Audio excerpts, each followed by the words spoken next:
জামায়াত এনসিপির জোট থেকে দুটো ইসলামী দল, ইসলামী আন্দোলন বাংলাদেশ এবং বাংলাদেশ খেলাফত মজলিস বেরিয়ে যাবে, এটা প্রায় নিশ্চিত।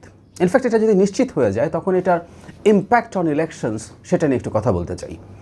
তার আগে একটা আলাপ একটু করা দরকার। আমি ইদানিং টকশোগুলোতে দেখছি এই আলাপটা আসছে, সে কারণে আমি আমার এখানে একটু বলে রাখতে চাই যে 11 দলীয় জোটের আগে যে 8 দলীয় জোটের মধ্যে প্রায় সবগুলো ছিল ইসলামী দল, যারা ইসলাম কায়েম করতে চায় শাসনতন্ত্রে বা রাষ্ট্রে, ইসলামী রাষ্ট্র ব্যবস্থা কায়েম করতে চায়।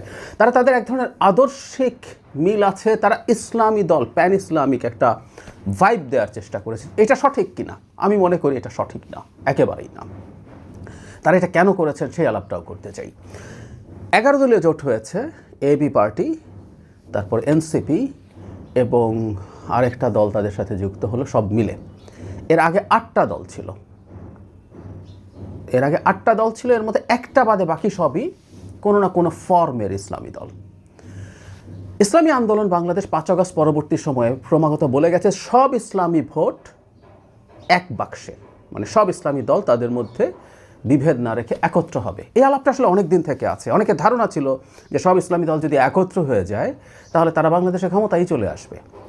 আমি মনে করি সেটা হবে না, কারণ একসাথে এবার হলে এটা দেখা যেতে পারত, কিন্তু পরিস্থিতি বলছে হয়তো হচ্ছে না। যাই হোক, তারা এই আলাপটা করছিলেন, কিন্তু ইসলামী আন্দোলনের এই বক্তব্যের মধ্যেই দ্বিচারিতা আছে, খুব স্পষ্ট দ্বিচারিতা আছে। এই আলাপটা আমি তাদের কয়েকজন নেতার সাথে টকশো হয়েছে, একজন বা দুজনকে প্রশ্নটা জিজ্ঞেসও করেছিলাম অন রেকর্ড এবং অফ রেকর্ড। ব্যাপারটা এইরকম, আমি যদি প্রশ্ন করি ইসলামী আন্দোলনের দিক থেকে জামাত ইসলামী কি আদৌ ইসলামী দল? মানে ইসলামী দল দূরেই থাকুক, তাদের দৃষ্টিভঙ্গিতে জামায়াত ইসলামের শত্রু। আই রিপিট, তাদের পয়েন্ট অফ ভিউ থেকে জামায়াত ইসলামী ইসলামের শত্রু। ইভেন বাংলাদেশ খেলাফত মজলিস, যারা মামুনুল হকের নেতৃত্বাধীন দল, সেটাও কি জামায়াত ইসলামকে ইসলামী দল দূরেই থাকুক একই রকমভাবে শত্রু মনে করেননি ট্র্যাডিশনালি? কেন বলছি? ইসলামী আন্দোলনের নায়েবে আমিরের বক্তব্য পাওয়া যায়, অনেক বক্তব্য যেগুলো তিনি জামাত ইসলামের বিরুদ্ধে খুব কঠোরভাবে দিয়েছেন। যেমন দেশ কমিউনিস্টের হাতে চলে গেলেও ইসলাম রক্ষা করা যাবে, কিন্তু জামাতের হাতে গেলে ইসলাম আর রক্ষা করা যাবে না। তার মানে ইসলামী আন্দোলন মনে করেন জামায়াত ইসলামী ইসলামের এতটাই শত্রু, সে যদি ক্ষমতায় যায় তাহলে আর ইসলামকে বাঁচানো যাবে না, ইসলামকে আর উদ্ধার করা যাবে না। এটা ইসলামী আন্দোলনের বক্তব্য। এই নায়েবে আমিরকে খালেদ মহিউদ্দিন তার শোতে এনে এইসব আরও কিছু বক্তব্য সহ জিজ্ঞেস করেছিল যে আপনি এগুলোতে স্টিক করেন কিনা। উনি বলেছেন হ্যাঁ, উনি ওই বক্তব্যগুলো এখনও স্টিক করেন, সেগুলো দায়িত্ব নেন, ওখান থেকে তিনি সরে আসেননি। তবে নানান কৌশলগত কারণে তিনি বলছেন জামাতের সাথে জোট হচ্ছে। একটু খেয়াল করি আমরা, কৌশলগত কারণেও কি তারা এই জোট করতে পারেন? আবার তারা ভাইব তৈরি করার চেষ্টা করছেন, তারা ইসলামী একটা সবাই মিলে একত্র হচ্ছেন। মানে বিএনপি ইসলামী দল না, কিন্তু বিএনপিকে ইসলামের শত্রু কেউ বলবে না, ইসলামী আন্দোলনও বলবে না বলে আমি মনে করি। কিন্তু ইসলামী আন্দোলন জামাতকে ইসলামের শত্রু মনে করছে, সুতরাং জামাত ইসলামী দল তো নয়ই, ইসলামের শত্রু। পারসেপশনটা এই ধরনের। কওমি আলেমদের মধ্যেও সিরিয়াস রিজার্ভেশন আছে, এবং কওমি আলেমরা দীর্ঘদিন জামায়াত ইসলামীর যে ফর্ম অফ ইসলাম, তাদের স্কুল অফ থট যেটা আছে ইসলামের, প্রত্যেকেরই তো তার মতো ইন্টারপ্রিটেশন আছে, কোনটা সঠিক কোনটা ভুল এটার তর্কে আমি যাচ্ছি না, আমার সেই জ্ঞানও নেই। কিন্তু আমরা দেখেছি কওমি আলেমরা জামায়াত ইসলামকে খুবই স্ট্রংলি ক্রিটিক্যালি দেখেছেন। ইভেন এখন কওমি আলেমদের যে সর্বোচ্চ সংগঠন হেফাজতে ইসলাম, তার যিনি আমির মহিবুল্লাহ বাবুনগরী, তিনি জামাতের কাছে গেলে কাফের হয়ে যাবে এই ধরনের মন্তব্যও করছেন। উনি ইসলাম খুব কম বোঝেন, আমরা নিশ্চয়ই সেটা মনে করি না।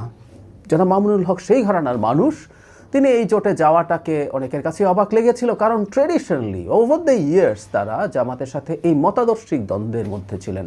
মানে অন্য দলের চাইতে তুলনামূলকভাবে, মানে ইসলামী দলগুলোর আমি মনে করি তুলনামূলকভাবে বিএনপির সাথে যাওয়াটাও তুলনামূলকভাবে সহজ ছিল, কারণ বিএনপিকে অন্তত তারা শত্রু জ্ঞান করেনি যে বিএনপি ইসলামের শত্রু।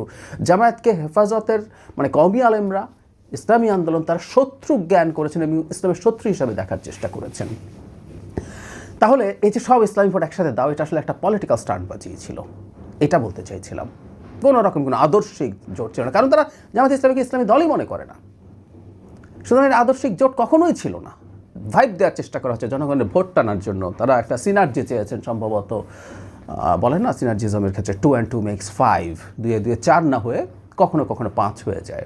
বা আরও বেশি হতে পারে। সো তারা ভেবেছেন সব ইসলামী দলে যদি একত্র থাকেন, কারণ একটা সময় এই আলাপ মানুষজন করতো যে ইসলামী দল আপনারা কেন সবাই একসাথে থাকতে পারেন না, আপনারা সাথে থাকতে পারলে তো বুঝতাম আপনারা ঠিক আছেন। না, আসলে এটা কখনো ইসলামী জোট ছিল না, এটা স্বার্থেরই একটা জোট ছিল। তারা ভেবেছেন একত্র হলে ভোট বেশি পাবেন এবং জনগণের কাছে ওই ন্যারেটিভটা নিয়ে আসতে পারবেন যে সব ইসলামিক দল একত্র হয়েছে, এবার আপনারা ইসলাম পছন্দ মানুষ সবাই আমাদেরকে ভোট দেন। কিন্তু ওই যে দিনের শেষে এটা যেহেতু খুবই ক্রুড ভোটের স্বার্থের জোট ছিল, সেই দ্বন্দ্ব এখন বেঁধে গেছে। কে কটা সিট পাবে, কিভাবে পাবে, কোনটা পাবে, কেউ এটাকে র্যাশনাল বলতে পারেন, কেউ ইররাশনাল বলতে পারেন, কিন্তু এটা হচ্ছে যেহেতু স্বার্থের দ্বন্দ্ব। ইসলামের যদি হতো, ইসলাম ভালোবেসে যদি তাদের এই জোটটা হতো, দ্বন্দ্ব কিন্তু ইসলামী জোটগুলোর মধ্যে, দলগুলোর মধ্যে লেগেছে। এনসিপির সাথে এবি পার্টির সাথে লাগেনি, লেগেছে হচ্ছে ইসলামী দলগুলোর মধ্যে। সুতরাং তারা যদি সত্যিকার অর্থে ইসলাম ভালোবেসে এই জোট করতে আসতেন, তাহলে সিট নিয়ে এই ধরনের মতবিরোধ সিরিয়াস পর্যায়ে গিয়ে জোট ভেঙে যাওয়ার পরিস্থিতি হতো না। জোট যদি হয়ও শেষ পর্যন্ত, ছাড় দিয়ে যে পরিমাণ তাদের স্বার্থের দ্বন্দ্ব আমাদের সামনে এসে হাজির হয়েছে, তাতে আমরা এই কথা খুব নিশ্চিতভাবে বলতে পারি, এটা কখনোই ইসলামী দলের আদর্শিক জোট ছিল না। এটা জাস্ট একটা স্বার্থের জোট, স্বার্থের দ্বন্দ্ব, এবং ভবিষ্যতে আসলে এই জোট যদি টিকেও যায়, স্বার্থের হিসাব নিকাশেই টিকবে। ইসলামকে একত্র করে ইসলামী শাসন ব্যবস্থা কোনো একদিন আনবো, এসব স্বপ্ন বা পরিকল্পনা থেকে এটা কোনোভাবেই হচ্ছে না, এটা আমি একেবারেই কনফিডেন্ট।